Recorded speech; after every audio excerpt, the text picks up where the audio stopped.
saying something? No, I'm looking at the SkyMet and the predictions. Aisha, you normally tend to believe that the predictions are the most accurate ones, but this is whether ultimately whether it is SkyMet or IMD. IMD has got accuracy number which is far better than what SkyMet in this case is.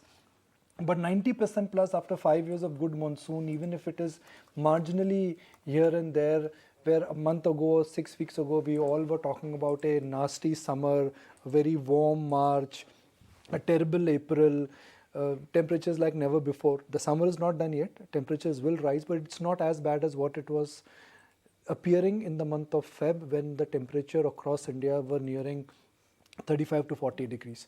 That time it appeared that the El Nino impact is going to be rather a magnified one and we could be in for a very nasty season. That fear has got diluted. And for me, that I think is a big hurrah from a market standpoint. Look at all the concerns. Adani fiasco addressed. Sell-off in US regional banks addressed. Monsoon so far, touchwood, looking at the latest prediction, addressed. Lot of concerns one by one are getting addressed. Now what you have to understand is the trigger.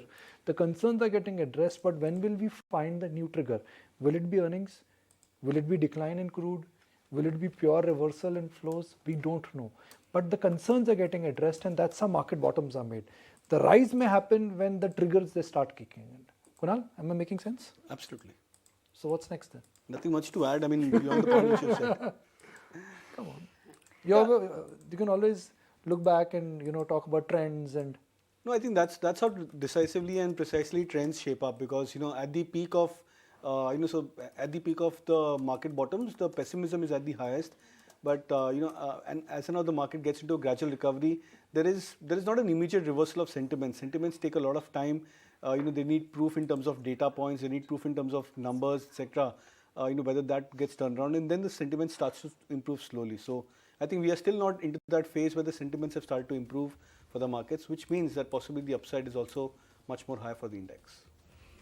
Okay, so the upside is there for the index, but for now we are closing just around that 17,700 mark. Not a bad day at all for the bulls. A 0.5% gain coming in on the Nifty. The market breadth was also quite decent. 1,300 stocks advancing to around 700 stocks declining. It was the Bank Nifty that was doing the heavy lifting clearly today. So move of around 550 points led by Kotak Mahindra Bank, which was up around 5%. And then a lot of PSU banking names actually did quite well. So it was a top sectoral gainer today. Bank of Baroda on account of the Q4 update. Punjab Sind Bank, a solid rally of 5%. Union Bank, UCO Bank were some of the other gainers as well. Towards the end of the session, you saw the metal names perking up. So JSW Steel, a 4% gain. Jindal Steel was up a good 2.5% and similar rally coming in for Tata Steel as well. Can't say the same about the IT counters. Very, very weak. In fact, IT was the sole sector that is going home with a cut of over 1% today. So names like TCS, Infosys, HCL Tech, and even from the broader markets like Persistent, L&T Tech, they were all down anywhere between 1 to 2%. So TCS going weak into its earnings, expected post-market tomorrow. In terms of the other gainers from the broader markets, Trident deserves a mention, 8% gain. Hindustan Foods was up 7%. Then KPR Mills, Data Patterns, Torrent Power, some of the other names that were doing quite well. From the IT space in the mid-cap world, Mastech, Tata Elxsi as well as KPIT Tech is something that we are watching out for. On the losing side, Berger Paints surprisingly was down 4% today.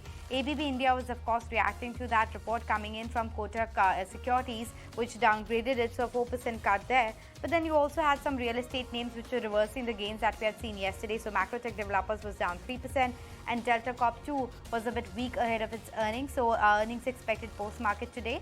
Ahead of that, a 3% cut coming in for Delta Corp as well.